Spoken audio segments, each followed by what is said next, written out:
उत्तर प्रदेश के हाथरस में अमन खान एक 7 साल की बच्ची का बलात्कार किया है। केवल बलात्कार ही नहीं किया बल्कि उसका ओठ काट दिया, उसको पटक दिया, उसका सर फूट गया, हाथ पैर उसका तोड़ दिया है और बच्ची हॉस्पिटल में जीवन और मृत्यु के बीच में संघर्ष कर रही है। ये कोई पहली घटना नहीं है, इसके पहले भी हमेशा ये होता रहा है और कोई भी अखबार उठा के देख लीजिए, रोज आपको 2 साल की बच्ची, 4 साल की बच्ची, 5 साल की बच्ची, 6 साल की बच्ची की साथ बलात्कार की घटनाएं आती रहेंगी। ये खुद अमन खां जिसने अभी बलात्कार किया है, ये 2018 में भी एक 5 साल की बच्ची के साथ बलात्कार कर चुका है, लेकिन चूंकि वो उस समय नाबालिग था तो वो 2 साल के बाद बाहर आ गया। अगर उसको उसी समय 10-20 साल सजा हो गई होती जब उसने पहली बार बलात्कार किया था 5 साल की बच्ची के साथ, तो शायद इस बच्ची की जिंदगी बच गई होती, इस बच्ची के साथ वो बलात्कार नहीं करता। मैं बार बार कहता हूं, समस्याएं रोज अखबारों में छप रही हैं, इलेक्ट्रॉनिक मीडिया में, प्रिंट मीडिया में, सोशल मीडिया में, लेकिन समस्याओं के मूल कारण और अस्थायी समाधान पर चर्चा नहीं हो रही है। इसलिए कोई भी समस्या कम नहीं हो रही है, किसी भी राज्य में कम नहीं हो रही। पहली बात तो जब शिक्षा फंडामेंटल राइट है तो वो सबके लिए समान होनी चाहिए। हमने शिक्षा का भारतीयकरण किया ही नहीं है। 1929 में जो सीबीएसई बोर्ड बनाया था अंग्रेजों ने, वो कंटिन्यू है। मिशनरियों ने जो आईसीएसई बोर्ड बनाया था वो कंटिन्यू है। मुगलों ने जो मदरसे खोले थे वो कंटिन्यू है। अंग्रेजों ने जो मिशनरी स्कूल खोले थे वो कंटिन्यू है। हमारी जो गुरुकुल शिक्षा व्यवस्था वो हम वापस लाए नहीं, कहने को स्वतंत्र हो गए, लेकिन कोई भी तंत्र हमारा अपना नहीं है। मैंने पीआईएल फाइल किया है कोर्ट में, मैटर चल रहा है।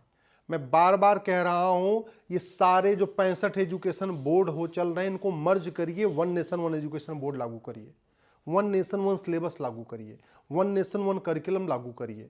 हमारे वेदों में लिखा है, उपनिषदों में लिखा है कि व्यक्ति का स्वभाव इस बात पर निर्भर करता है कि वो क्या आंखों से देखता है, क्या कान से सुनता है, क्या सूंघता है और क्या खाता है। लेकिन संविधान में आजादी के नाम पे कुछ भी खाने की आजादी दे दी गई है, कुछ भी सूंघने की आजादी दे दी गई है, कुछ भी सुनने की आजादी दे दी गई है, कुछ भी देखने की आजादी दी गई है।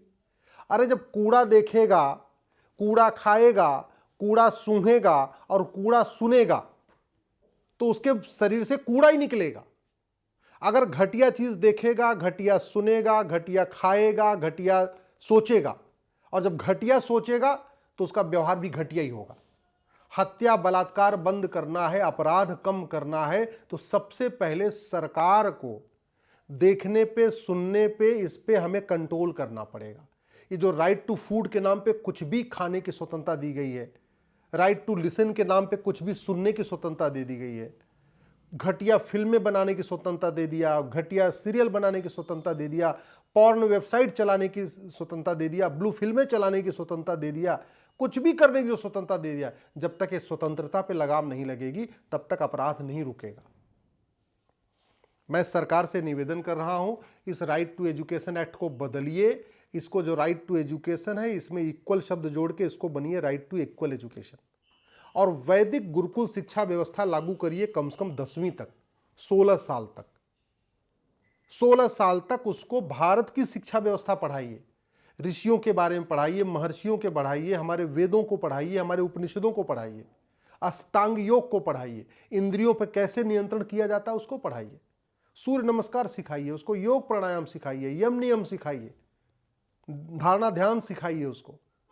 तब भ्रष्टाचार अपराध कम होगा, तब बलात्कार कम होगा। नहीं तो इसे रोज होता रहेगा। वर्तमान शिक्षा व्यवस्था को बिना बदले हुए कुछ भी कम नहीं होने वाला। बचा खुचा काम कांग्रेस ने कर दिया 2012 में। जब राइट टू एजुकेशन एक्ट बना था तो मदरसे, मिशनरी स्कूल भी इसके दायरे में थे। 2012 में कांग्रेस ने मुस्लिम पर्सनल लॉ बोर्ड और जमीयत के दबाव में आके इसमें से मदरसों को निकाल दिया। तो आज की डेट में मदरसों में अमन खान ने क्या पढ़ा है मदरसे में जाके, किसी को नहीं पता। अमन खान ने मदरसे में जाके क्या सीखा, किसी को नहीं पता, क्योंकि ऑडिट ही नहीं हो सकती। और ये मदरसे संख्या आप जरा सोचिए, 500 साल मुगलों ने शासन किया था तो 1000 मदरसे खुलवाए थे, और पिछले 75 साल में इस संविधान की आड़ में 3 लाख मदरसे खुल गए। अंग्रेजों ने 200 साल शासन किया था तो 1000 मिशनरी स्कूल खुलवाए थे, और पिछले 75 साल में संविधान की आड़ में, आर्टिकल 30 की आड़ में 3 लाख मिशनरी स्कूल खुल गए। एक तरफ 3 लाख मदरसे चल रहे, एक तरफ 3 लाख मिशनरी स्कूल चल रहे, और गुलामी के पहले भारत में 7 लाख गुरुकुल थे, वो गुरुकुल 70,000 भी नहीं बचे हुए। भारत में जब तक वैदिक गुरुकुल शिक्षा व्यवस्था लागू नहीं होगी, और केवल हिंदुओं के लिए नहीं, सबके लिए, जब तक वन नेशन वन सिलेबस नहीं लागू होगा, वन नेशन वन करिकुलम लागू नहीं होगा, जब तक यहां बच्चों को अष्टांग योग नहीं पढ़ाया जाएगा, जब तक बच्चों को आहार विज्ञान नहीं पढ़ाया जाएगा, आहार का हमारे शरीर पे क्या प्रभाव पड़ता है, आहार का हमारे सोच पे क्या प्रभाव पड़ता है, जब तक ये नहीं सिखाएंगे तब तक बलात्कार, हत्या, ये सब नहीं रुकने वाला।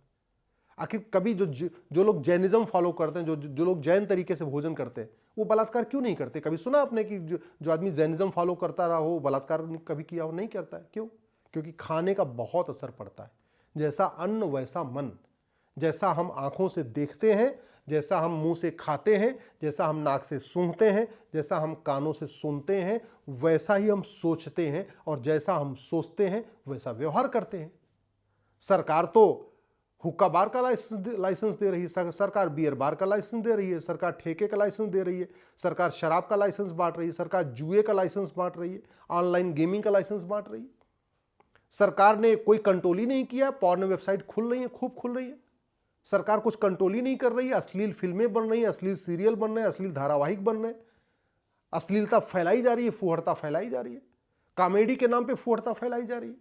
तो सरकार न अश्लीलता नियंत्रण कानून बना रही है, न सरकार राइट टू एजुकेशन एक्ट को बदल रही है, न सरकार संविधान की स्पिरिट में भारत की शिक्षा व्यवस्था को लागू कर रही है, न वैदिक गुरुकुल शिक्षा व्यवस्था को लागू करने पे विचार हो रहा है, न सबके लिए समान शिक्षा लागू करने पे विचार हो रहा है। फिर अपराध रुकेगा नहीं, फिर ये 2 साल 3 साल 4 साल की बच्ची के साथ बलात्कार होता रहेगा। बलात्कार तभी रुकेगा जब भारत में वैदिक गुरुकुल शिक्षा व्यवस्था लागू होगी, सबके लिए, कश्मीर से कन्याकुमारी तक, कच्छ से कामरूप तक लागू होगी। सब अपनी अपनी मातृभाषा में पढ़ें, लेकिन सिलेबस करिकुलम एक समान करना पड़ेगा, तब जाके अपराध रुकेगा।